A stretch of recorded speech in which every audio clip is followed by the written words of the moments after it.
Quelle est la première hypothèse que vous retenez dans ce cas de figure, Nicolas Coccolo?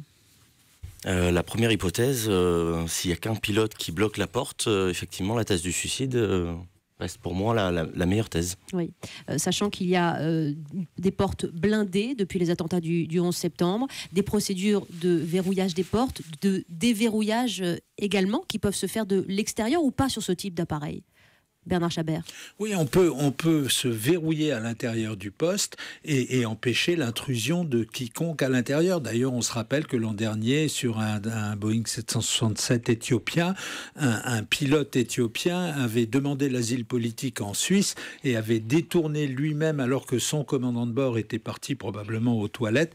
Et donc, il s'était enfermé dans le poste et il avait été impossible pour quiconque, y compris le commandant de bord, resté à l'extérieur, resté dans la cabine passager, de retourner dans le poste. Et donc ce pilote éthiopien s'était posé à Genève avec son avion. Donc on peut se bloquer à l'intérieur. On peut se bloquer à l'intérieur, aussi bien quand on est pilote ou copilote, Jean-Pierre Chambelin. C'est la même chose. Oui, c'est la même chose. Il y a un seul système qui permet de verrouiller. Je rappelle que c'est une action volontaire dans ce cas du pilote.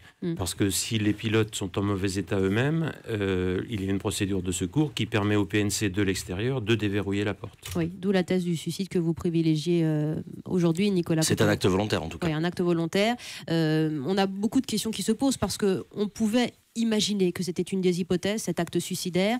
Maintenant, le fait que l'avion soit verrouillé, que la descente soit amorcée, tout cela est volontaire. Ça peut confirmer que ce pilote était encore confiant ou copilote, parce qu'on ne sait pas encore lequel des deux était dans le cockpit. Bernard Chabert.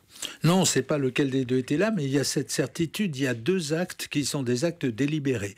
Premièrement, le verrouillage de la porte du cockpit et deuxièmement, alors dans quel ordre, on ne sait pas très bien, mais probablement la descente a été initialisée avant le retour du pilote qui était parti à l'arrière. Puisque si on reprend le déroulement des communications radio par exemple, il y a eu une communication radio avec le contrôle d'Aix, une communication tout à fait normale.